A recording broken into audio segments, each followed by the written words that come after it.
សួស្តីគ្នាយើងទាំងអស់គ្នាខ្លះដែលឆ្ងល់ថាហេតុអីបានជាមនុស្សយើងពេលតែបាត់បង់មនុស្សដែលខ្លួនឯងស្រឡាញ់ឬក៏មនុស្សដែលខ្លួនឯងចូលចិត្តយើងតែមានអារម្មណ៍ថាអូខ្លួនឯងដូចបាត់បង់ផ្នែកអីមួយនៃរាងកាយអញ្ចឹងមានអារម្មណ៍ថាអាសែអសោះដូចធ្វើអីអត់ត្រូវឬក៏ចាប់អីអត់ត្រូវអញ្ចឹងដែលថ្ងៃនេះខ្ញុំនឹងមានឧទាហរណ៍ពីរដែលឧទាហរណ៍ដែលខ្ញុំជួបអារម្មណ៍ផ្ទាល់ខ្ញុំគិតថាអ្នកនរគ្នាក៏ធ្លាប់ជួបដែរអារម្មណ៍ទាំងពីរហ្នឹងទី1គឺរវាងបងប្អូនសាច់ញាតិទី2គឺរវាងស្នេហាតាក់ទងទៅនឹងមនោចេតនាចំពោះចំណុចទី1គឺរវាងបងប្អូនសាច់ញាតិចំពោះចំណុចនេះដែរបើអារម្មណ៍ខ្ញុំដែលខ្ញុំជួបគឺនៅពេលដែលខ្ញុំនៅក្មេងធម្មតាបងប្អូនខ្ញុំហើយនិងខ្ញុំគឺនៅសិលថាកាលាប្រទេសពីគ្នាហើយអត្រាដែលគាត់មកលេងខ្ញុំហ្នឹងគឺបានត្រឹមតែម្ដងរយៈពេល1ឆ្នាំដូចជាថ្ងៃបនទៀនដូចជាថ្ងៃចេញមេឬក៏ថ្ងៃចូលឆ្នាំអីចឹងទៅហើយធម្មតាពេលដែលគាត់មកលេងគាត់តែងតែយកកូនគាត់ឬក៏ក្មួយគាត់មកតាមជាមួយដែលត្រូវជាមួយខ្ញុំក្មេងដូចគ្នាហើយខ្ញុំក៏សប្បាយចិត្តមែនតើរយៈពេល3ថ្ងៃដែលគាត់មកលេងខ្ញុំហ្នឹងខ្ញុំមានអារម្មណ៍ថាអីដែលយើងធ្លាប់តែខ្វះពីមុនមកភាពសុបាយរីករាយវាមកវិញអញ្ចឹងណាប៉ុន្តែក្រោយពីឆ្លងកាត់រយៈពេល3ថ្ងៃនេះហើយខ្ញុំចាប់ដើមមានអារម្មណ៍ថាសោកសៅម្ដងតិចហើយដោយសារតែអញនិយាយបានថាខ្ញុំលេងជាមួយបងប្អូនខ្ញុំអត់ឆ្អែតឬក៏ដោយសារតែយើងគិតថាមួយឆ្នាំយើងជួបគ្នាម្ដងយើងលេងមួយគ្នាបានតិចមែនតើធម្មតារយៈពេល3ថ្ងៃឯងអញ្ចឹងវាអត់គ្រប់គ្រាន់សម្រាប់យើងទេចំពោះឧទាហរណ៍ទី2គឺរឿងស្នេហាពេលថាស្នេហាធម្មតាកើតចេញពីមនុស្សពីរនាក់ដែលស្រឡាញ់គ្នាដែលដាក់ចិត្តលើគ្នាទៅវិញទៅមកដើម្បីស្រឡងទៅរកអនាគតហើយជាធម្មតាមុននឹងយើងបង្កើតស្នេហាបានគឺយើងត្រូវមើលនៅគោលដៅរបស់យើងរៀងខ្លួនយើងខំបាញ់បញ្ចូលគ្នាថាអនាគតរបស់យើងទាំងពីរនាក់យើងចង់ទៅជាអីនៅថ្ងៃខាងមុខទាំងពីរនាក់អញ្ចឹងទាំងអស់ហ្នឹងវាសុទ្ធតែកើតចេញពីការដាក់ចិត្តឬក៏ការផ្ចង់អារម្មណ៍ទៅវិញទៅមកហើយតែសួរថានៅពេលដែលអីទាំងអស់ហ្នឹងគឺវាអត់បានដោយបំឡងទេឬក៏ពេលដែលយើងដល់ដំណាក់កាលមួយដែលចែកផ្លូវគ្នាដែលបន្តមួយគ្នាអត់បានទាំងអនុស្សាវរីយ៍ផ្សេងទាំងអីដែលយើងខំសារជាមួយគ្នាវាបាត់បង់ទៅលឿនអញ្ចឹងយើងពិបាកទទួលយកខ្លាំងមែនតើតែចុះសិនធម្មតារឿងអីក៏ដោយអ្នកទាំងអស់គ្នាតែមានហេតុដឹងតែមានផលទេថាហេតោះឥឡូវកុំឲ្យខាត់ពេលយូរយើងទៅដល់ស្រ័យចង្អល់ទាំងអស់គ្នាហ្មងណាទី1គឺភាពជាប់នៃចិត្តហ្នឹងមានន័យថានៅពេលដែលយើងស្រឡាញ់ណាគេម្នាក់ក៏ដោយយើងបានបង្កើតនៅភាពជាប់នៃចិត្តជំរឿនៃចិត្តហ្នឹងហើយទៅនឹងមនុស្សម្នាក់នោះហើយពេលដែលចិត្តហ្នឹងវា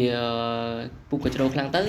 ចិត្តក៏វាដើរតួនាទីទៅជាយើងខ្លួនយើងដូចគ្នាដែលវាស្អប់អារម្មណ៍បាត់បង់អារម្មណ៍ដែលឯកាពេលដែលបាត់បង់មនុស្សដែលខ្លួនឯងស្រឡាញ់វាប្រៀបដូចជាបាត់បង់ផ្នែកមួយនៃជីវិតរបស់យើងអញ្ចឹងពេលដែលយើងបាត់បង់វាថាដូចចន្លោះប្រហោងជីវិតរបស់យើងអញ្ចឹងណាវាអត់ន័យហើយវាស្តៀងទៅនឹងការបាត់បង់របស់អីមួយផ្សេងទៅដែរដែលវាសំខាន់ជាងហ្នឹងទៀតចំពោះចំណុចទី2គឺសេចក្តីស្រឡាញ់បង្កើតការរំពឹងទុកចំពោះសេចក្តីស្រឡាញ់បង្កើតការរំពឹងទុកនេះវាធ្វើឲ្យយើងហ្នឹងវាមានអារម្មណ៍ថាខ្លួនឯងហ្នឹងចាប់ផ្ដើមរំពឹងទុកលើផ្លូវជីវិតឬក៏ផ្លូវនៃការចាប់ផ្ដើមស្នេហាមួយហ្នឹងទាំងពីរនាក់ហ្នឹងឯងដែលវាធ្វើឲ្យយើងហ្នឹងវាមានអារម្មណ៍ថាក្តីសុខតែបើសិនជាថ្ងៃណាមួយយើងបាត់បង់មនុស្សម្នាក់ហ្នឹងឬក៏ណាគេម្នាក់ដែលយើងស្រឡាញ់ដែលយើងចូលចិត្តខ្លាំងយើងចាប់ផ្ដើមមានអារម្មណ៍ថាកន្លែងចាប់ផ្ដើមសោកសៅបាត់បង់អីសំខាន់ចេញពីខ្លួនម្ដងតិចពីភាពដូចជារបស់ដែលមានតម្លៃដែលយើងធ្លាប់តែមានហ្នឹងវាបាត់បង់ទាំងដែលយើងអត់ចង់ឲ្យវាបាត់បង់អីចឹងណានិយាយទៅរបស់ដែលយើងរំពឹងទុកថានឹងនៅជាមួយយើងរហូតវាបែរជាបាត់បង់ទៅម្ដងតិចធ្វើឲ្យអារម្មណ៍យើងហ្នឹងវាអត់មូលមានអារម្មណ៍ថាមិនបានអញ្ចឹងមិនបានរបស់ដែលនៅមួយខ្ញុំសុកមិនវាទៅចោលខ្ញុំអញ្ចឹងទាំងដែលខ្ញុំអត់ទាន់អស់ចិត្តជាមួយវាសោះ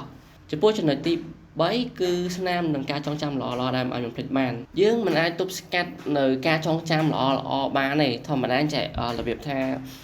អតីតកាលដឹងថាអតីតកាលបច្ចុប្បន្នដឹងថាបច្ចុប្បន្នអនាគតដឹងថាអនាគតយើងមិនអាចទៅទាញរឿងអតីតកាលហ្នឹងឲ្យវាមកអនាគតបានទេយើងមានសិទ្ធិនៅក្នុងការសម័យប៉ុន្តែយើងអត់មានសិទ្ធិនៅក្នុងការទាញរឿងអតីតកាលហ្នឹងឲ្យមកអនាគតបានទេប៉ុន្តែសម័យច្រើនតាក់ទងជាមួយអតីតកាលក៏អត់ល្អគ្នាសំខាន់យើងគិតអនាគតហើយនឹងបច្ចុប្បន្នទៅបានហើយដែលនៅពេលដែលយើងទទួលបានអារម្មណ៍បាត់បង់នេះយើងវាច្រើនអីតែងតែចង់ឲ្យវាត្រឡប់យ៉ាងដូចខ្ញុំនិយាយអញ្ចឹងតែបើសិនជាអត់បានទេយើងកាន់តែឈឺចាប់ខ្លាំងជាងនឹងទៀតទៅតែយើងត្រូវគិតថាវាធម្មតាហើយវាជាប្រតិកម្មរបស់ធម្មជាតិឯងដែលការឈឺចាប់ហ្នឹងវាឈឺចាប់នៅអ្វីដែលខ្លួនឯងវាបាត់បង់ទៅដែលมันអាចទទួលយកមកវិញបានឬក៏អាចយកមកវិញបានហ្នឹងហើយវិធីសាស្ត្រគឺមានតែមួយឯងការប្រើប្រាស់ពេលវេលាដើម្បីព្យាបាលអញ្ចឹងទុកឲ្យពេលវេលាជាអ្នកព្យាបាលទៅចំពោះចំណុចទី4គឺផ្លូវចិត្តនិងជាភាសា ធម្មតាពេលដែលអារម្មណ៍ស្រឡាញ់ឬក៏អារម្មណ៍លួចស្រឡាញ់ណាគេម្នាក់ក៏ដោយពួកក្បាលរបស់យើងវាចាប់ផ្ដើមផលិតនៅសារធាតុគីមីមួយដែលហៅថាដូប៉ាមីនហើយនិងអុកតូស៊ីនដែលវាជួយឲ្យយើងហ្នឹងវាកាន់តែមានអារម្មណ៍ថាស្រស់ថ្លាហើយក៏វាបាត់ទៅវិញដែរនៅពេលដែលយើងបាត់បង់មនុស្សម្នាក់ឬក៏មនុស្សដែលយើងរស់ស្រឡាញ់មិនថាអ្នកដែលយើងស្រឡាញ់ទេគឺវាបាត់បង់ទៅបន្តិចម្ដងហើយអារម្មណ៍ហ្នឹងវាដូចជាអារម្មណ៍សោកអាក្រក់ច្រឡំប្រហោងអីចឹងទៅហ្នឹងហើយចំពោះចំណុចទី5គឺសេចក្តីស្រឡាញ់ដែលឆ្លុះបញ្ចាំងពីការពិតធម្មតាដែលគេនិយាយថាចាបើគ្មានការជឿចាប់ទេមិនមានន័យថាយើងនឹងស្រឡាញ់គេធម្មតាតើតែយើងជឿចាប់បានយើងនឹងថាយើងស្រឡាញ់គេខ្លាំងអញ្ចឹងទៅព្រោះធម្មតាមនុស្សថាអត់ស្រឡាញ់ណាទោះបីជាបាត់បង់មិនក៏ជឿចាប់ដែរអញ្ចឹងការជឿចាប់ហ្នឹងវាបង្ហាញថាយើងនឹងផ្ដោតចិត្តដល់អារម្មណ៍ឬក៏ក្តីស្រឡាញ់នឹងពិតប្រាកដទៅកាន់ម្នាក់ហ្នឹងតែជប់សិនអ្នកនរគ្នាបើសិនជាអ្នកនរគ្នាកំពុងតែមានអារម្មណ៍ថាជឿចាប់នៅពេលដែលបាត់បង់ណាគេម្នាក់អញ្ចឹងមិនមានន័យថា 100% ទេដែលអ្នកនរគ្នាហ្នឹងមានផ្លូវចិត្តខ្សោយឬក៏អត់ចេះទប់អារម្មណ៍ទេប៉ុន្តែវាជាសញ្ញាប្រាប់ថាអ្នកនរគ្នាគឺជាមនុស្សដែលស្រឡាញ់ណាគេម្នាក់ខ្លាំងបើសិនជាអ្នកនរគ្នាដាក់ចិត្តហើយអាហ្នឹងជាច្បាប់ធម្មជាតិទេដែលធម្មតាមនុស្សយើងកើតមកវាមានស្រឡាញ់វាមានស្អប់វាមានខឹងវាមានស្ងប់អីចឹងទៅ